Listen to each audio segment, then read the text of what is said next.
জামাত ইসলাম এখন যে সমস্যায় পড়েছে, না শরিয়া আইন কায়েম করতে পারছে, না মধ্যপন্থী রাজনৈতিক দল হইতে পারছে, একটা উভয় সংকটে পড়েছে। তো জামাত ইসলামকে বলবো যে জামাতের সাথে এখন ইসলামী এই শব্দটা মানায় না, শুধু জামাত নামে এখন রাজনীতি করেন, ইসলাম কায়েম করতে আপনারা পারবেন না। এবং এই ইসলাম শব্দটা দলের নামের সাথে রেখে আপনারা জনগণের সাথে মুনাফিকি করতেছেন। জামাতকে জুলাইয়ের চেতনা থেকে দূরে সরিয়ে দেওয়ার জন্য আজকে এনসিপি ইচ্ছা করে মার খাচ্ছে, মানে মার খাওয়ার ময়দান সৃষ্টি করছে। মাননীয় প্রধানমন্ত্রী সম্পর্কে উল্টা পাল্টা বইকে তার সহধর্মিনী, তার কন্যা সম্পর্কে আপনি গালিগালাজ করবেন, আর যারা বিএনপিকে ভোট দিয়েছে তারা কি এটা কি মেনে নিবে? অনেক সহ্য করা হয়েছে। এরপর এখন কি করেছেন, কি পলিসি আপনাদের? যে এলাকায় যাচ্ছেন ওই এলাকার এমপি সম্পর্কে গালিগালাজ করতেছেন। শুধুমাত্র ওই এলাকার এমপি কে বিএনপির লোকজন ভোট দিয়ে নির্বাচিত করেছে, সাধারণ জনগণ আছে না, তারা ক্ষুব্ধ হচ্ছে এবং এই ক্ষুব্ধতার বহিঃপ্রকাশ আমরা এখন লক্ষ্য করছি, যেটি আমরা প্রত্যাশা করছি না। কিন্তু বিএনপির পক্ষে কি সবাইকে থামানো সম্ভব? সবাই কি বিএনপি করে? আপনারা বিভিন্ন এলাকায় যাচ্ছেন, গালিগালাজ করছেন, ওই এলাকার মানুষজন ক্ষুব্ধ হচ্ছে এবং এই ক্ষুব্ধতা কিভাবে আপনারা নিবারণ করবেন সেই দায়িত্ব আপনাদেরকে নিতে হবে। ফালতু এবং গালিগালাজের রাজনীতি বন্ধ করেন। প্রয়োজনে বিএনপির পক্ষ থেকে যদি আপনাদের কোনো সহযোগিতা লাগে সেই সহযোগিতা করার জন্য আমরা প্রস্তুত আছি, কারণ আমরা চাই এনসিপির অনেকের জুলাই গণঅভ্যুত্থানে ভালো ভূমিকা আছে, গুরুত্বপূর্ণ ভূমিকা আছে, তাদেরকে সহযোগিতা করা আমাদের কর্তব্য হিসেবে আমরা মনে করি। কিন্তু নাসিরউদ্দিন পাটোয়ারীকে দলের মুখপাত্র বানিয়ে মাননীয় প্রধানমন্ত্রীকে প্রতিদিন গালিগালাজ করাবেন আর বলবেন যে এইটা তো আমার অধিকার। তো গালিগালাজ যদি আপনার অধিকার হয় তাহলে ওই এলাকার মানুষের ক্ষুব্ধতা প্রকাশ করাও তার অধিকার, মানে ঠিক আছে কিনা? মানে আপনি গালিগালাজ করবেন, দেখেন এই গালিগালাজ বা মুখের কারণেই যুদ্ধ হয়েছে না? শেখ হাসিনার পতন কেন হয়েছে? শেখ হাসিনার পতন হয়েছে গালির জন্য, রাজাকারের বাচ্চা বলার জন্য। সুতরাং কেউ যদি বলেন যে শব্দের বিপরীতে শব্দ ব্যবহার করেন, এইটা তো ভাই হবে না, কারণ শব্দের কারণে গণঅভ্যুত্থান হয়ে গেছে, হাসিনার শব্দের কারণে হাসিনার পতন হয়ে গেছে। আর এনসিপি যদি তাদের এই শব্দ গালিগালাজ প্রতিনিয়ত ব্যবহার করে, এনসিপির পতন হয়ে যাবে। আমি এর আগে বলেছিলাম যে বিরোধী দলের পতন হচ্ছে, অনেকে বিশ্বাস করছিল না। দেখেন নাই নির্বাচনের পরে একের পর এক কিভাবে পতন শুরু হয়েছে। জান্নাতি দল টিকিট বিতরণ করেছিল, মানুষ এখন বুঝে ফেলিয়েছে যে এটা তো জামাত ইসলাম শিরক করেছে।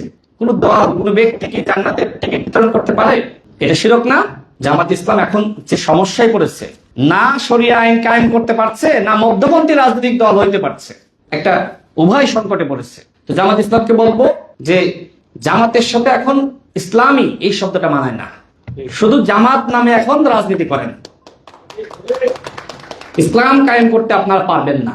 এবং এই ইসলাম শব্দটা দলের নামের সাথে রেখে আপনারা জনগণের সাথে মুনাফিকি করতেছেন। দেখেন একটা ইসলামিক দল যদি বাংলাদেশে প্রকৃতপক্ষে শরিয়া আইন কায়েম করতে চায়, এই অধিকার তার আছে, সংবিধান তাকে এই চর্চার অধিকার দিয়েছে। যারা বাংলাদেশে ইসলামিক দল আছে, যারা প্রকৃতপক্ষে শরিয়া আইন কায়েম করতে চায়, আমি তাদেরকে সাধুবাদ জানাই, এই অধিকার তার আছে। কিন্তু আমাদের যাদের ধর্ম ইসলাম, এই ইসলামকে পণ্য হিসেবে যারা বিক্রি করতে চায়, মুনাফিকি করতে চায়, আমরা কি সেটা মানতে পারি, গ্রহণ করতে পারি? জনগণ কিন্তু তার দাঁত ভাঙা জবাব দেবে। এরপরে জান্নাতের টিকিট যদি বিক্রি করতে যান, জনগণ কিন্তু ঝাঁটা বারুণ দিয়ে ঝেঁটিয়ে বিদায় করবে। এই জান্নাতের টিকিট এটা পাবলিক জনগণ খায় নাই। আপনারা জুলাই গণঅভ্যুত্থানের এত বড় শক্তি, তাই না?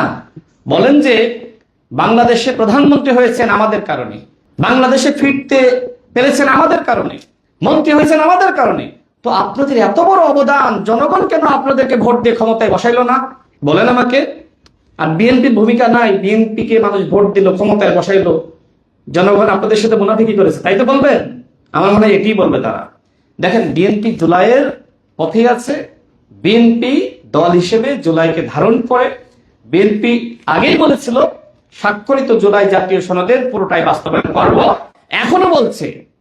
আমাদের মাননীয় প্রধানমন্ত্রী বলছেন স্বাক্ষরিত জুলাই জাতীয় সনদের পুরোটাই তিনি বাস্তবায়ন করবেন। আমি এতটুকু স্পষ্ট করতে চাই, ইনশাল্লাহ বিএনপি সরকারের মেয়াদে স্বাক্ষরিত জুলাই জাতীয় সনদ বাস্তবায়ন এবং গণহত্যার বিচার হবে। আওয়ামী ফ্যাসিবাদের দ্বারা বিএনপির থেকে নিপীড়িত আর কোনো দল হয়নি। তবে বিএনপি জুলুম করবে না, ন্যায় বিচার করবে।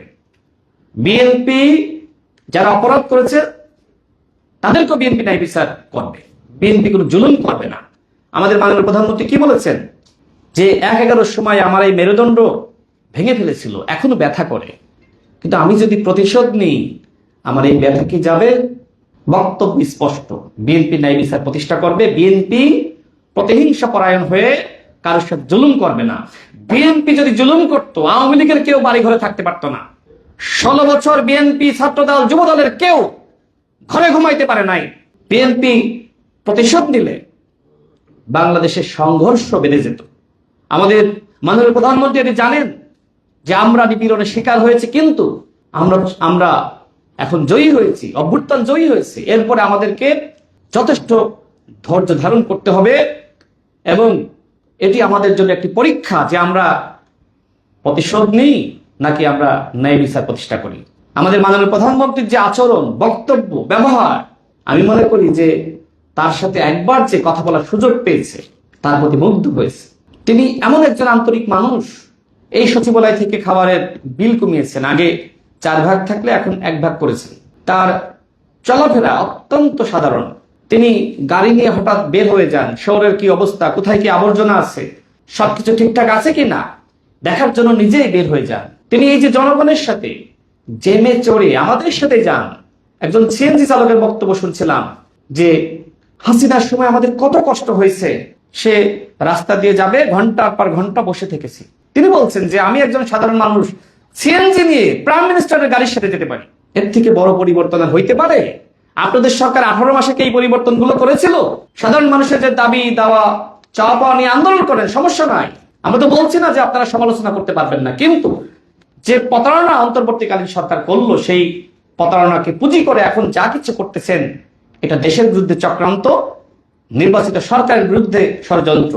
এই ষড়যন্ত্র এবং চক্রান্তগুলো আমরা মোকাবিলা করার জন্য প্রস্তুত আছি।